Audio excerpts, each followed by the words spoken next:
Il y a des chiffres qui font froid dans le dos. En 2022, 4,1 millions d'hectares de forêts primaires tropicales ont disparu, soit la superficie d'un pays comme la Suisse. Cette déforestation est un vrai fléau pour la planète. Non seulement elle prive l'humanité d'un réservoir de biodiversité et de gigantesques puits de carbone, mais elle est également délétère pour les tribus autochtones et souvent à l'origine de la corruption. On a tous et toutes entendu parler des ravages en Amazonie, mais d'autres régions du monde sont concernées. C'est notamment le cas de la Papouasie-Nouvelle-Guinée dans le Pacifique, qui abrite la 3e forêt primaire au monde. Aujourd'hui, nous recevons un invité un peu spécial, puisqu'il s'agit du chef papou coutumier de la tribu des Houlis, en Papouasie-Nouvelle-Guinée. Depuis plus de 25 ans, il se bat pour l'environnement, la protection de la forêt primaire et pour le dialogue entre les cultures. À ce titre, il est intervenu dans de nombreux congrès internationaux, un peu partout dans le monde, de la COP21 à l'Université de la Terre à l'UNESCO.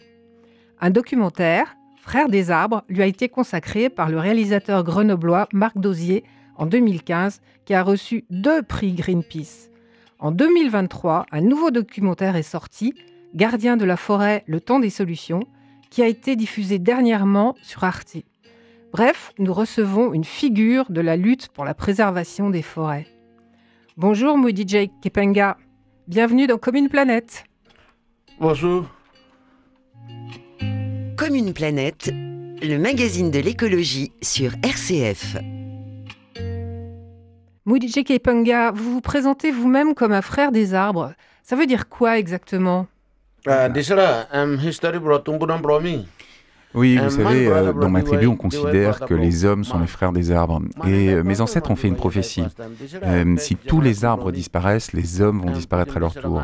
Et c'est pour cette raison que nous, dans ma tribu, nous considérons que nous sommes les frères des arbres. Mais il n'y a pas que moi, il n'y a pas que ma tribu. Je crois que nous sommes tous les êtres humains, des frères des arbres. Et est-ce qu'il y a un lien justement avec votre religion animiste quel est le lien qui se fait ?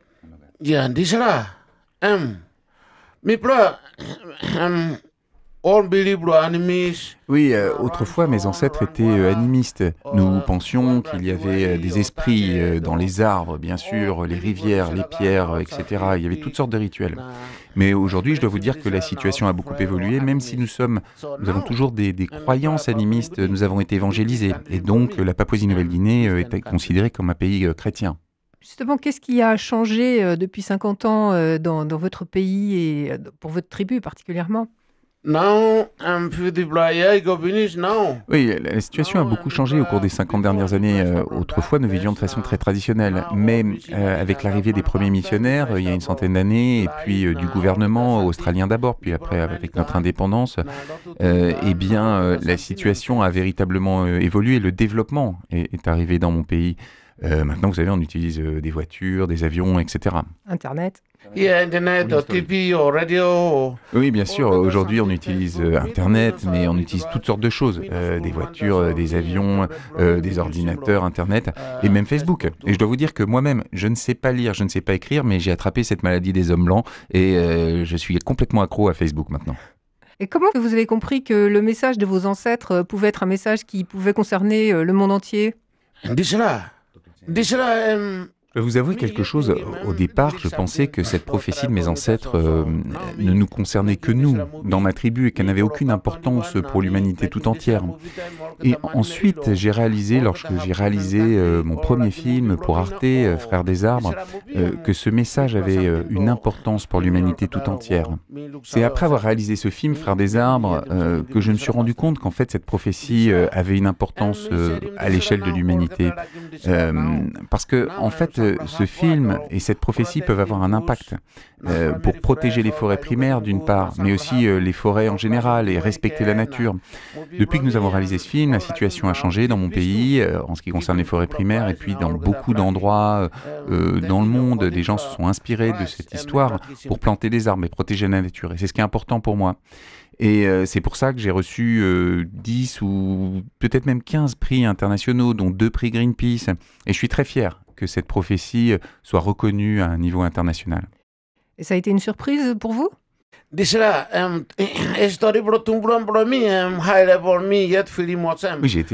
dois vous dire que j'étais très surpris, parce que lorsque je me suis rendu compte du succès de ce premier film, Frères des Arbres, et puis le fait qu'on ait reçu 2 prix Greenpeace, pour moi c'était la reconnaissance de la culture de mes ancêtres, de ma tribu, et moi-même je reconnais que peut-être que je sous-estimais ce message qui est tout simple, que je partageais simplement avec mes enfants. Mais je suis très fier maintenant de me rendre compte qu'il peut avoir une importance pour l'humanité tout entière. Et je dois vous dire aussi qu'après la réalisation de ce film, il y a eu beaucoup de changements dans mon pays et ça m'a donné envie de réaliser un deuxième film pour la chaîne Arte, encore un film qui s'appelle Gardien de la forêt et qui présente tous les projets positifs qui sont mis en œuvre justement concrètement pour protéger la forêt primaire. Ce nouveau documentaire fait d'ailleurs partie d'une série qui s'appelle Gardien de la forêt autour des 5 grandes forêts primaires du globe. Parce qu'il y a bien sûr d'autres forêts primaires autour du monde et donc nous avons réalisé 5 films sur 5 autres chefs autochtones tout autour de la planète. Un film a été réalisé en Amazonie, au Canada, au Gabon, en Mongolie et un film en Papouasie sur moi. Mais je pense que c'est une problématique qui est globale et donc je suis très content que finalement en partant de la petite prophétie de mes ancêtres, eh bien ça puisse donner envie ou la possibilité aux gens de découvrir la problématique des forêts primaires dans sa globalité. On en reparlera un petit peu plus tard de ce second film. Et je voulais savoir si vous vous considériez comme un lanceur d'alerte ou quelque chose comme ça. Je ne sais pas, vous savez, je ne suis pas allé à l'école. Je ne sais pas lire, je ne sais pas écrire. La seule chose que je puisse vous dire, c'est que, évidemment, j'ai un cerveau, je peux témoigner, j'ai une bouche pour parler. Donc je pense que je suis quelqu'un qui témoigne et qui vient témoigner de problèmes qui se trouvent dans mon pays. J'ai l'habitude de dire que je n'ai qu'une jambe et qu'un seul œil, que d'une certaine façon je suis handicapé. Et je vais vous dire pourquoi, c'est tout simplement parce que je n'ai pas eu la chance d'aller à l'école et que je ne sais pas lire et que je ne sais pas écrire. Donc j'ai un œil et une jambe pour ma culture, parce que je connais la culture de mes ancêtres. Mais si j'avais eu la chance de savoir lire et savoir écrire, eh bien je pourrais marcher beaucoup plus loin avec ma culture et avec l'éducation. Mais aujourd'hui, eh bien c'est le message que je partage, c'est simplement la prophétie de mes ancêtres, mais qui je pense peut être importante vraiment pour l'humanité tout entière. Comme une planète, le magazine de l'écologie sur RCF. Alors pourquoi c'est si important de lutter contre la déforestation ? En fait, vous savez, les arbres sont vraiment indissociables de notre survie sur cette planète. Imaginez que vous coupiez tous les arbres, eh bien l'impact sera colossal, nous ne pourrons pas continuer à vivre. D'abord, si on détruit les forêts primaires, on détruit tout un écosystème, des animaux, des insectes, des oiseaux qui sont très importants. Et ensuite, évidemment, ça va avoir un impact très important sur le réchauffement climatique parce que les arbres permettent de limiter le réchauffement climatique. Et si finalement la biodiversité diminue, que les animaux diminuent, nous sommes aussi des animaux et donc nous allons aussi disparaître. Donc la protection des forêts primaires et la protection des forêts en général est très importante pour permettre la survie de notre espèce. Lorsque j'étais petit, moi j'écoutais les conseils des anciens qui me disaient « Tu sais, il faut prendre soin des forêts, tu es un frère des arbres, tu dois planter des arbres si tu veux vivre longtemps sur cette planète. » Je pense que quand j'étais petit, je n'avais pas vraiment conscience de l'importance de ce message. Mais aujourd'hui, maintenant que j'ai vieilli, je comprends toute la force de ce message, d'autant plus qu'avec le réchauffement climatique, on sait que les arbres sont essentiels à la limitation de l'augmentation de la température sur notre planète. La situation dans votre pays était assez catastrophique il y a quelques années. Je crois que ça a changé maintenant et que votre pays souhaite être un modèle pour une gestion durable de la forêt, c'est ça ? Oui, la situation a vraiment changé depuis que nous avons réalisé notre premier film, Frères des arbres. D'abord, c'est surtout, j'ai envie de vous dire, notamment grâce à un changement au sein du gouvernement. Il y a un nouveau Premier ministre aujourd'hui qui fait partie de ma tribu, qui s'appelle James Marape, et qui a vraiment conscience de l'importance de préserver nos ressources naturelles et les forêts primaires en particulier. Donc il a comme objectif d'interdire en 2025 l'export d'agrumes, les troncs bruts, ce qui va vraiment permettre de limiter la déforestation. Et puis, il a mis en œuvre un certain nombre de projets, ou il a facilité la mise en œuvre d'un certain nombre de projets dans mon pays, notamment le développement des forêts secondaires, des forêts plantées, donc dans les zones qui étaient déjà endommagées. Le fait de favoriser des forêts plantées, ça permet de limiter la déforestation. Et puis, l'Union européenne a aussi mis en œuvre beaucoup de projets pour favoriser la lutte contre la déforestation, notamment avec la culture du café ou de la vanille en agroforesterie. Ça permet d'offrir des revenus aux propriétaires terriens, aux papous très pauvres, et donc ça évite aussi qu'ils vendent leurs arbres. Donc il y a toutes sortes de projets aujourd'hui qui sont mis en œuvre et qui permettent vraiment de protéger la forêt, et donc il y a vraiment un changement qui est en train de se mettre en œuvre, et j'espère qu'il va vraiment se développer. Et je dois vous dire qu'à la COP28 à Dubaï l'année dernière, le président français Emmanuel Macron a aussi signé un accord avec la Papouasie-Nouvelle-Guinée pour nous remettre une enveloppe de plus de 100 millions d'euros pour nous aider à protéger ces forêts primaires. Donc nous bénéficions vraiment de l'aide de la communauté internationale pour protéger ces forêts aujourd'hui. Donc c'est ce que vous avez voulu présenter dans le nouveau documentaire que vous avez réalisé avec Marc Dauzier sur Gardien de la forêt, le temps des solutions, c'est ça? Oui, c'est exactement ça. C'est l'objet de notre nouveau film Gardien de la forêt que nous avons réalisé pour Arte.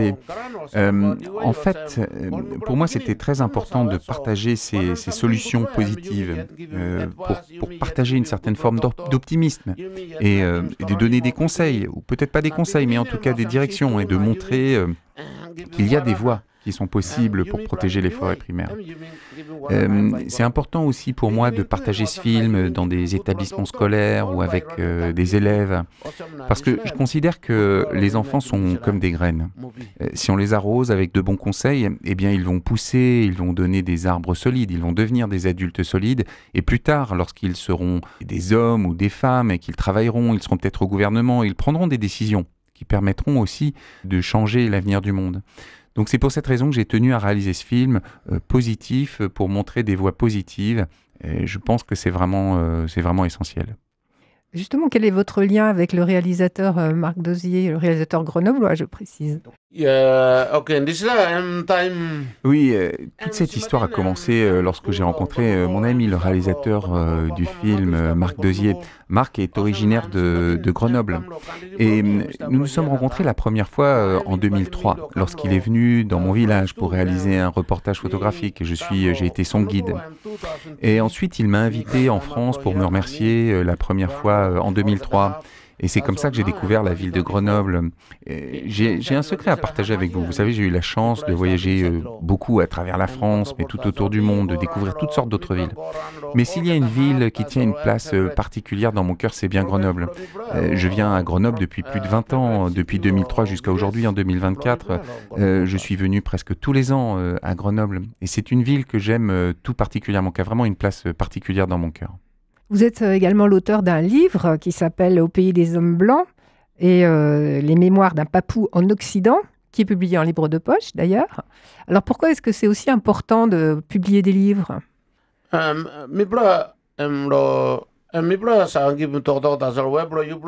je vous l'ai dit tout à l'heure, moi je ne sais pas lire, je ne sais pas écrire. Mais j'ai compris que vous, les hommes blancs, vous aimez lire des livres et que vous aimez acquérir des connaissances dans des livres. Alors c'est vrai que depuis plus de 20 ans, maintenant, depuis plus de 20 ans que je vis en France, etc., on me pose toujours beaucoup de questions et j'ai décidé de rassembler d'une certaine façon toutes les réponses à toutes ces questions dans ce livre, et d'expliquer ce que je pense du monde des hommes blancs, mais aussi de tout ce que j'ai découvert autour du monde et bien sûr ma vision de la nature et de la protection de la nature.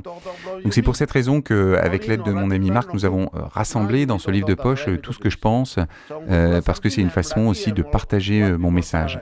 Vous savez, nos paroles, là, tout ce qu'on est en train de se dire maintenant, tout ça, bien ça va s'envoler dans le vent. Mais par contre, tout ce que j'ai écrit dans ce livre, bien vous pouvez le garder dans la main, vous pourrez le relire, vous pourrez le consulter plus tard. Donc finalement, je n'ai fait que respecter votre propre coutume, la coutume des hommes blancs, de tout écrire sur des feuilles pour pouvoir écrire ma propre histoire. Mais vous avez mentionné ce livre Au pays des hommes blancs. Je dois vous dire qu'en fait, même si je ne sais ni lire ni écrire, j'ai été l'auteur de beaucoup d'autres livres. Des livres de photos comme Gardien de la forêt aux éditions du Seuil, des livres de contes pour les enfants. Avec mon ami Marc, on écrit beaucoup de livres pour les enfants parce que je pense que c'est très important pour moi, justement, de partager mon message avec les enfants.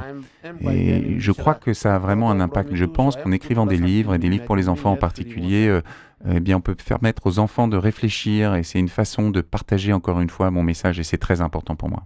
Justement, est-ce que vous êtes plutôt optimiste ou pessimiste pour l'avenir? Vous savez, je ne suis pas un devin, je ne suis pas un scientifique. C'est difficile pour moi de vous répondre en ce qui concerne l'avenir. Surtout que la nature est incontrôlable. Vous ne pouvez pas donner d'ordre à la nature. Regardez, si j'ai envie de faire pipi, par exemple, je suis obligé d'aller aux toilettes. Ce n'est pas moi qui décide de l'heure ou du moment. Donc, je pense que c'est la même chose pour l'avenir de notre planète, pour le réchauffement climatique. Je ne peux pas vous dire ce qui va se passer. C'est la nature qui va décider. La seule chose que je puisse vous dire, c'est que si nous respectons la nature, elle nous respectera en retour. Et c'est ce que j'espère. Maintenant, c'est vraiment à nous de faire le nécessaire pour protéger notre planète.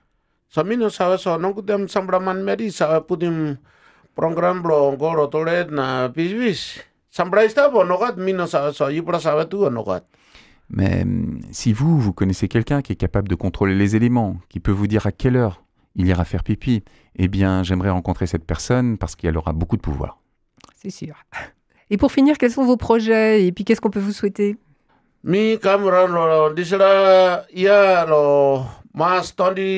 En ce qui concerne mes projets, je dois vous dire que je viens juste d'arriver en France pour un nouveau voyage à travers la France et je serai là pendant plusieurs mois pour présenter notre nouveau film Gardien de la forêt, mais aussi notre film précédent Frères des arbres à l'occasion de différentes projections, rencontres à travers la France.